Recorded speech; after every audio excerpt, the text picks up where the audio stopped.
আজকের ভিডিওটা একটি অপূর্ব দৃশ্য দিয়ে শুরু করলাম। Welcome back to my channel. Falls down way. How long? Very deep. It's nearby. Wakaba falls. মামামের অবস্থা দেখো, বুড়া মানুষ। It's a winter time. Can you see water over there?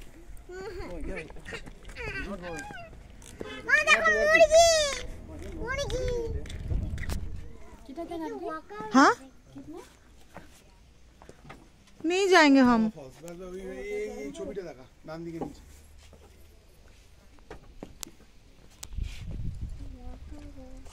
এইটা হচ্ছে ওয়াকাবা ফলস, যা শোনা যাচ্ছে।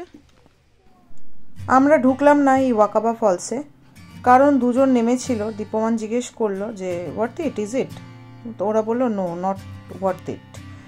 তো বেকার সময় নষ্ট করা, আর সকাল থেকে ওই ব্রেকফাস্টটুকুই করেছি, কফিটা খেলাম তোমরা দেখলে। লাঞ্চ করা হয়নি। মামকে টুকটাক ওই কিছু জায়গায় কেক চোকোপাই খাওয়ানো হচ্ছিল। তো তোমাদের একবার ওয়াকাবা ওয়াটারফলসটা দেখিয়ে দিই। এটা হচ্ছে আসল ওয়াকাবা ওয়াটারফলস। এবার আসল নকলের ব্যাপারটা হচ্ছে, আমরা যেহেতু নভেম্বর মাসে এসেছি, এবার সেহেতু এখানে বৃষ্টি নেই।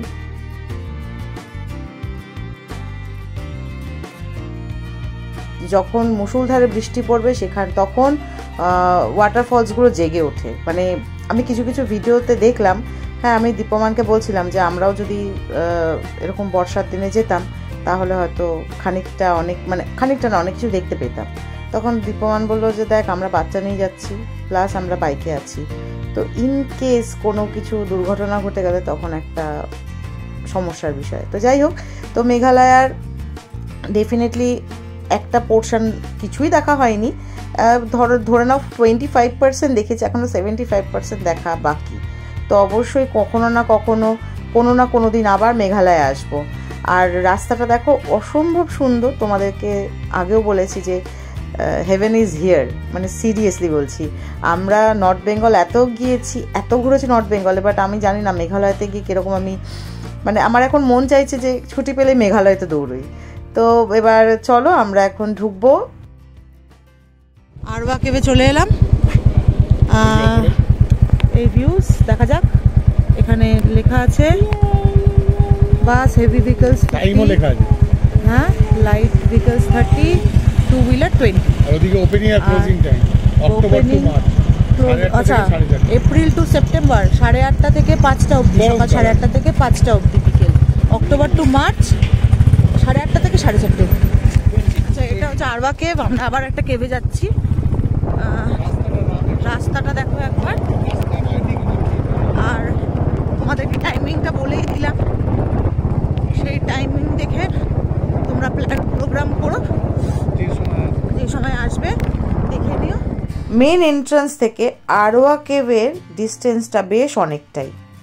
এখানে রাস্তাটা একদম ভালো না, খুব সাবধানে এখানে গাড়ি চালাতে হবে। আর বর্ষাকালে জানি না কি অবস্থা হয় এই রাস্তাগুলোর। তো যাই হোক, এবার তোমাদের সাথে কিছু কথা বলি।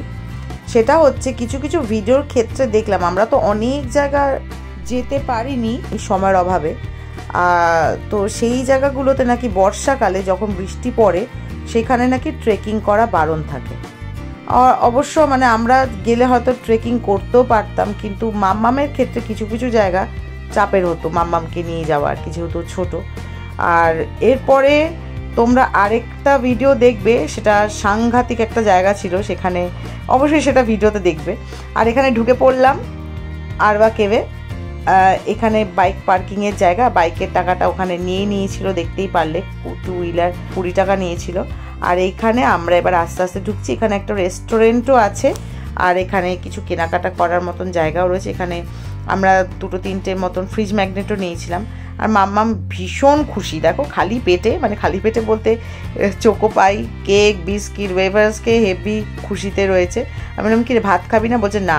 আসলে এইখানে খেতে পারতাম, কিন্তু খেলে না আমরা মানে ঝপ করে এখানে সন্ধে নেমে যায়, আর খাওয়ার জন্য আমাদের মনে হচ্ছিল যে টাইম ওয়েস্ট হয়ে যাবে। মাম্মামকে যতটুকু খাওয়ানো ততটুকু খাইয়েছি। আর আমি আর দীপমান এখন মোটামুটি কফি, চা আর সকালবেলা যে ব্রেকফাস্টটা করেছিলাম তার মধ্যেই রয়েছি। তো চলো এবার ঢুকে পড়ি আরওয়া কেভের মেন এন্ট্রান্সে। এখানে টিকিট চার্জেস হচ্ছে, যদি তোমরা শুটিং করো ফিল্মের জন্য তাহলে 10,000 টাকা, ডকুমেন্টারি ফিল্ম 5,000 টাকা, অ্যাডাল্টের জন্য 50 টাকা, চিলড্রেনের জন্য 10 টাকা। এখানে মাম্মাম বলছে বিনটা দেখাও, বললাম বিনটা দেখি কী করবো। আর এইটা আমি চেষ্টা করলাম উদ্ধার করার, কিন্তু ভাষাটা উদ্ধার করতে পারলাম না, এটা লোকাল ল্যাঙ্গুয়েজ। আর এরপরে চলে আসছি আমরা একদম গেট দিয়ে ঢুকে পড়লাম। এখানে লেখা আছে ওয়ার্নিং। ওয়ার্নিংয়ে কী কী আছে আমি একদম বাংলায় বলে দিচ্ছি। ভেতরে বা বাইরে ইউরিন করা যাবে না, মানে টয়লেট বা কিছু করা যাবে না।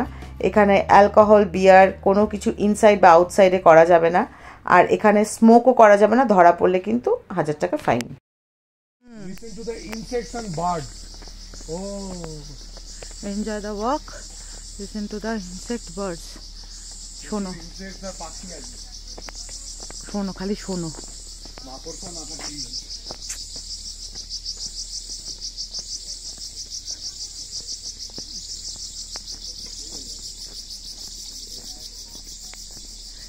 আমি শোনানোর জন্য ভিডিওটা করছি।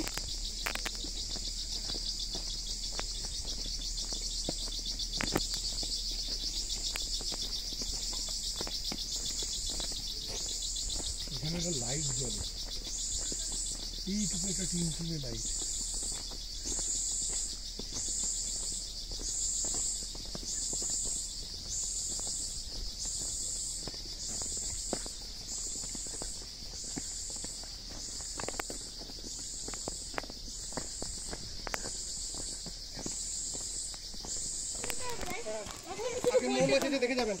মৌমাছি? হ্যাঁ, মৌমাছি আছে বলছে।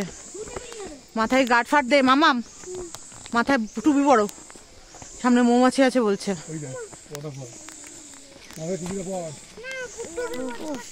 সামনে মৌমাছি আছে বলতে আছে বলছে, ওরা পরে নিয়েছে টুপি। চলো যাই। এই যে মৌমাছি, এই যে ঠিক আছে, কানে লাগছে পোকার আওয়াজটা, কি তীক্ষ্ণ পোকা না পাখি। বাপরে বাপ, হাইটটা দেখো, আমি দেখছি না, তোমাদের দেখাচ্ছি। গা গোলাচ্ছে আমার। না না, ওই জন্য নয়, হাইটটা দেখে।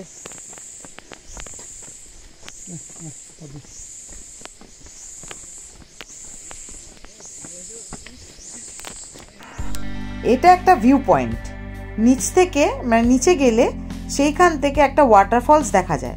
যদিও সেটা বর্ষাকালে, আমরা কোনো ওয়াটারফলস দেখতে পাইনি, তবে শুনতে পেরেছিলাম আওয়াজটা। আর এই রাস্তাটা মোটামুটি ভালোই, সিঁড়িগুলো খুব একটা খাড়া খাড়া নয়, তবে ওঠারটা একটু খাড়াই ছিল। আর এখানে একটা মিনি কেভ, এই দরজাটা বন্ধ করে দেওয়া হয়েছে ভেতর থেকে, জানি না কেন, হয়তো জায়গা ছিল বাট এখন বন্ধ করে দিয়েছে। আর এইটা একটা ছোট্ট জায়গা, আমি বলছিলাম যেখানে মামামও ঢুকতে পারবে না। এটা একটা দেখো, এটা কেভ, মানে কেভের রাস্তা নয়, তবে একটা ওই হয় না যে ভাঙা জায়গা, ওরকমই। আর এখানে ঢুকে পড়েছি আমরা। জায়গাটা জাস্ট দেখো, ভেতরটা তোমাদের সাথে তো অবশ্যই শেয়ার করব, দুর্দান্ত জায়গা। এখানে কিছু কিছু মানে লেখা ছিল যে জীবাশ্ম ধরনের কিছু পাথর এখানে দেখা যায়, তবে এখানে কিন্তু গাইডের ব্যবস্থা আছে। আমরা যখন গিয়েছিলাম তখন ছিল না, কিছু কিছু ভিডিওর ক্ষেত্রে দেখলাম বর্ষাকালের জন্য হয়তো তখন গাইড থাকে। Welcome back to Arwah cave. এই জায়গাটা অসাধারণ, যেরকম গার্ডেন অফ কেভসে দেখিয়েছিলাম, এটাও একদম ন্যাচারাল। আর ঢুকেই না মানে খুব মানে অদ্ভুত লাগছিল। আর স্যাঁতস্যাঁতে গন্ধ, মানে স্যাঁতস্যাঁতে মাটি, একটা মনে হলো মুলতানি মাটির গন্ধ, যেরকম আমরা মুলতানি মাটি ব্যবহার করি, এই পাথরগুলো একদমই তাই। গাইড না থাকার ফলে আমাদের কিছু কিছু জায়গায় একটু প্রবলেম হয়েছে, কারণ কিছু কিছু পাথরের গায়ে বিভিন্ন রকম শেপস থাকে, সেগুলো আমরা বুঝতে পারিনি। আমরা মানে আমি পরে বাড়িতে এসে দেখলাম যে কিছু কিছু ভিডিওর ক্ষেত্রে। আর এখানে দেখো দীপ্যমান উঠে দেখছে যে ওপরে কি আছে, ওপরে কিছুই ছিল না, লাইটের সোর্স ছিল, লাইটের কানেকশন। তো ওটাই দীপ্যমান দেখলো, আমি দীপ্যমানকে বললাম নেমে আয়। তো যাই হোক, তোমাদের সাথে যেটা বলছিলাম কথা, জানি না হয়তো আমরা এই টাইমে গেছি বলে আমরা কোনো গাইড পাইনি, তবে যেই ভিডিওগুলো দেখেছি বাড়িতে এসে, সেই ভিডিওগুলোতে দেখলাম যে 2-3 জন গাইড পেয়েছিল, আর গাইডের সাহায্য নিয়ে তারা বেশ অনেক কিছু দেখাতে পেরেছিল। তো আমার অগত্যা, আমার গাইড আমি নিজেই। আর কিছুটা দীপ্যমান। তো সেই জন্য আর কি তোমাদেরকে এইভাবেই দেখাচ্ছি, মানে কাছে গিয়ে বুঝতে পারছি না। তবে একটা ইন্টারেস্টিং পার্ট আমি পেয়েছিলাম, সেখানে আমি ঢুকতে একটু ভয় পেলাম। একদম অন্ধকার, মানে একদম ঘুটঘুটে অন্ধকার, সেটাও তোমাদের সাথে শেয়ার করব।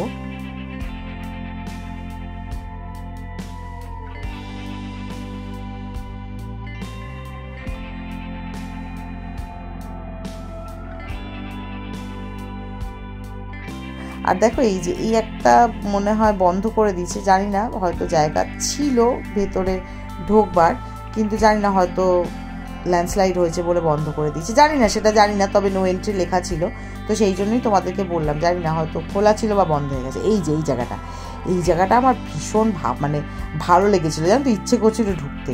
আমি মানে বেশ অনেকটা একটু সাহস করেও ছিলাম একটু ঢুকবার। দেখো কিন্তু তারপরে দীপ্যমান ডাকলো, মা আয় চলে আয়।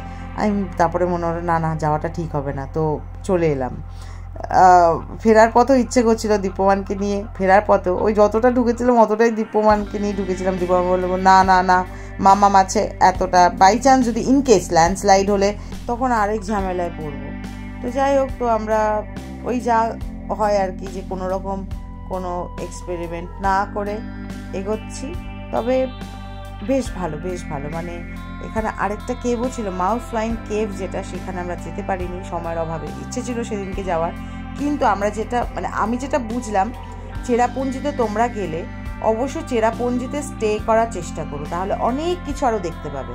আমরা যেরকম শিলং থেকে চেরাপুঞ্জি আমরা ট্রাভেল করেছিলাম বেশ অনেকটা রাস্তা, সেই ভুলটা তোমরা করো না। কিছু ভুল আমরা করেছি যেহেতু প্রথমবার গিয়েছিলাম, তবে সেই ভুলগুলো নেক্সট বার চেষ্টা করবো না করবার। তো অবশ্যই ট্রাভেল ব্লগার নই, নিজেদের এক্সপিরিয়েন্স মানে এক্সপেরিমেন্ট করতে যতটা মানে শিখছি বা করছি, সেটাই তোমাদের সাথে শেয়ার করব।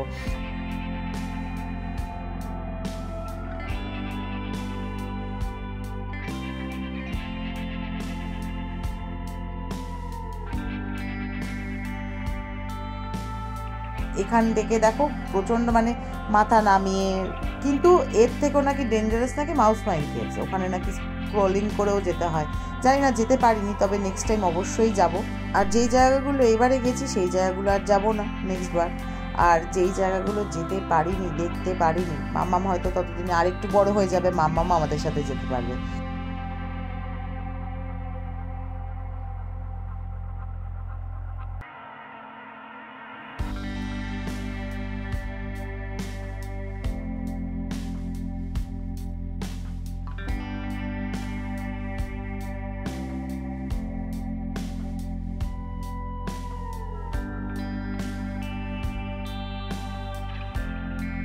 এগোচ্ছি আমরা, কিছু জায়গা বেশ মজার লাগছিল, অন্ধকার, তবে লাইটটা দিয়েছে বলে খুব উপকার হয়েছে, কারণ লাইট না দিলে এই জায়গায় যাওয়াটা অসম্ভব। যাদের ক্লস্ট্রোফোবিয়া আছে তারা যেতেই পারবে না, কারণ অন্ধকার, আর তার মধ্যে গুহা, সাংঘাতিক একটা। তো আমার তো ভীষণই ভালো লেগেছে। তবে এখানে হয়ে গেল ডেড এন্ড, এরপরে আর যাওয়ার রাস্তা নেই, তো তোমাদের সাথে সেটাও শেয়ার করব। হয়ে এসছে আমাদের গুহার রাস্তা শেষ। তো আমি মাউস ওয়াইন কেভে যেটা দেখেছিলাম সেটা এপার ওপার হওয়া যায়, তবে এই ক্ষেত্রে সেটা নয়, এই ক্ষেত্রে এখানেই ডেড এন্ড। তো তোমাদের সাথে সেটাও শেয়ার করবো, এই যে এটাই ডেড এন্ড। তবে কিছুটা এগিয়ে গিয়ে তোমাদেরকে সেই ভিডিওটাও দেখাবো। কিছুটা সামান্যটা আমি এগোতে পেরেছিলাম, বেশি দূর এগোইনি, কারণ ওই বললাম ল্যান্ডস্লাইড হয়ে গেলে এটা একটা ভয়ের কারণ। তো চলো আজকের ভিডিওটা এখানেই শেষ করলাম। তোমরা সবাই খুব ভালো থেকো, সুস্থ থেকো, সবাইকে ভালো রেখো। আর হ্যাঁ, আমার চ্যানেলে আজকে যারা প্রথমবার এসেছো, যদি কিছু ভালো লেগে থাকে তাহলে নোটিফিকেশনের পাশে যে বেল আইকনটা আছে ওটা টুম করে বাজিয়ে দেবে, আমার পরিবারে চলে আসবে, যাতে নতুন করে যখনই কোনো ভিডিও পোস্ট করি তোমাদের কাছে নোটিফিকেশন চলে যায়। তো এটা হচ্ছে ডেড এন্ড। আর এরপরে একটা ছোট্ট ছবি তোমাদের সাথে শেয়ার করব, সেই ছবিটা আমাদের তিনজনের একটা দাদা ভাই তুলে দিয়েছে কেভের মধ্যে। তো চলো সবাই ভালো থেকো, টাটা।